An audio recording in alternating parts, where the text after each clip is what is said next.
A woman in a dying desert town fixes a stranger's truck for free. Days later, he returns, not for repairs, but with legal documents that will turn her world upside down. She thought she was just helping a traveler, but he was more than he seemed. There wasn't much left in the town of Cobalt, New Mexico. A handful of rust-colored rooftops, one convenience store that sold more dust than bread, and a single garage with a crooked sign that read Marla's Repairs, honest work, no BS. Marla Thompson had inherited the place from her father, a mechanic who could fix anything but his own broken lungs. She ran it alone now, mid-30s, ponytail always greasy, hands stained with motor oil, soul burnt around the edges. Cobalt didn't get many visitors. When people passed through, they rarely stopped unless their vehicle forced them to. And that's exactly what happened to the old man in the red 1977 Ford F-150. It was around 10:20 a.m. when she heard the distinct wheeze of a dying engine. The truck coasted into her lot like it was limping, then gave out completely just shy of the bay door. Smoke rose from under the hood like it was surrendering. The door creaked open and a man climbed out. Tall, about 60, wearing dusty jeans, a worn jacket, and a ball cap that read Baxter Cattle Company. He didn't look rich. He didn't look poor. He looked like he carried secrets in his bones. "Morning," he said. Voice was calm, low. "Think I blew a head gasket. You drove it here, didn't you?" Marla said, wiping her hands on a rag. "Had no choice. GPS went out. Cell signal's dead. I saw your sign. Figured God's got better odds of answering here than anywhere else out this way." Marla squinted at him. "I don't fix trucks for preachers." He smiled. "I'm not preaching. Just stranded." She popped the hood. One look told her everything. Gaskets toast. Radiators cracked. "You've been driving with a leak for hours. Can it be fixed?" "Yes." "How long?" "Half a day, maybe more." He nodded. "How much?" She hesitated. Truth was, she hadn't had a paying customer in almost a week. But she also saw the tired in his eyes. That kind of tired came from places money couldn't fix. "Let me get started. We'll talk numbers after," she said. The man raised an eyebrow. "You always work like that?" "No. But today I feel generous." By noon, she had the truck jacked up, hood open, parts scattered on the bay floor like an autopsy. He didn't talk much, sat on a nearby crate, sipping lukewarm coffee she gave him. He didn't offer his name, and she didn't ask. But she noticed things. His boots were expensive, custom leather, hand-stitched. His hands didn't have the calluses of a rancher. His wristwatch was old but worth thousands. That truck? It was sentimental, not practical. And when he spoke into the void, as if testing the air for a signal, it wasn't a curse, it was a plea. "Who are you running from?" she finally asked, wrench in hand. He looked over slowly. "What makes you think I'm running? Your truck's been abused like a fugitive's. And you didn't flinch when I didn't give a price. That tells me money doesn't matter. Which means either you have too much of it, or none left at all." The man chuckled. "You should have been a detective." 8 days later, just past 7 a.m., Marla heard the crunch of tires on gravel again. Same red truck. Same man. Only this time, David Holloway stepped out holding a brown envelope thick enough to look serious. He looked different, cleaner shirt, trimmed beard, rested eyes. Like he'd shed a layer of dust that had clung to him for years. She was still half asleep, sipping bitter coffee in the garage office.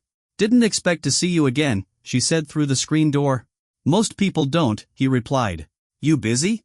"Not unless someone's planning on crashing their minivan into a cactus this morning. Then I need a minute." He stepped inside and placed the envelope gently on her desk. "I want you to read these. But before you do, just know, I'm not here to mess with your life. I'm here to repay a debt." She narrowed her eyes. "I told you I didn't want your money. And I didn't bring money." She opened the envelope slowly. Inside, legal documents. Property deeds. Business transfer forms. Her name printed neatly across the top line. She blinked.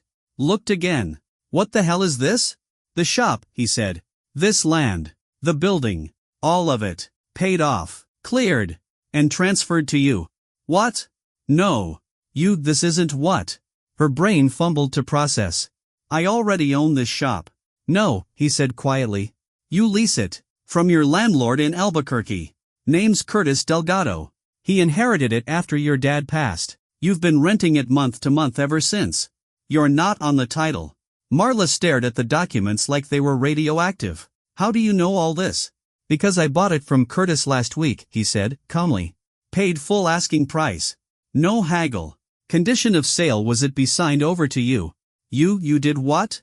I looked you up after I left. Asked around. Drove to Albuquerque. Found your landlord, paid the price. Filed the paperwork. You think you can just give me this place? She asked, voice rising. People don't just show up and drop miracles on mechanics. It's not a miracle. It's restitution. For what? She snapped. For kindness? For dignity, he said. You treated me like a man when I felt like a ghost. That deserves something. No. You can't just fix people with paperwork and call it even. I'm not fixing you, he said, suddenly sharper. I'm fixing me. Marla fell silent. The wind outside whistled through a cracked window pane. Finally, she asked, why me? He sat down. Ran a hand through his hair. I used to be someone. Corporate. Private equity. Oil and gas. I made decisions from boardrooms that destroyed little towns like this one. Shut down factories. Cut pensions. Evicted families. All for margin. Profit. Shareholder confidence. The kind of stuff that sounds smart in meetings and feels like hell everywhere else. What changed? She asked. He looked her dead in the eye. My wife died. Cancer. Then my daughter cut me out. Said she didn't want anything from me. The man showed up on a Monday. Silver BMW, polished boots, expensive sunglasses that didn't belong in cobalt. He parked outside Marla's and walked in like he owned gravity. David was under a car, replacing a busted alternator. Marla was sipping coffee, boots on the desk. The stranger scanned the place like it offended him, then landed on David's boots sticking out from under the truck. David Holloway, he asked. David slid out, wiped his hands, and stood. Their eyes met, and Marla saw something hard flicker in David's jawline. Yeah, he said. And you are? Trevor Glass. From the board at Rydell Holdings. Marla could feel the air thicken. David didn't flinch, but his body tensed. Why are you here? We've been looking for you, Trevor said. It's been almost a year. The foundation is collapsing. The board's paralyzed. We need your signature. I resigned, David said flatly. You disappeared, Trevor countered. Big difference. You're still listed as the majority stakeholder in 3 shell trusts, and your exit left a vacuum. Let it collapse, David said. You think I care about that empire? I burned that bridge with both hands. Trevor glanced at Marla. You're squatting in a garage now? This is where you landed? He's not squatting, Marla snapped. He saved this place. What did you ever save? Tax shelters. David raised a hand to calm her, but his voice was steady.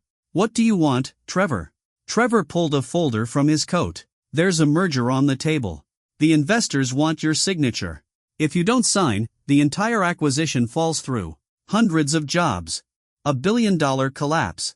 You could stop it. David took the folder but didn't open it. I spent my life signing things I didn't believe in. Not anymore. So that's it? Trevor said, voice rising. You're playing house in a junkyard while the rest of us mop up your mess? This junkyard is more honest than every boardroom we sat in, David said. At least here, when something's broken, we fix it with our hands. Trevor sneered.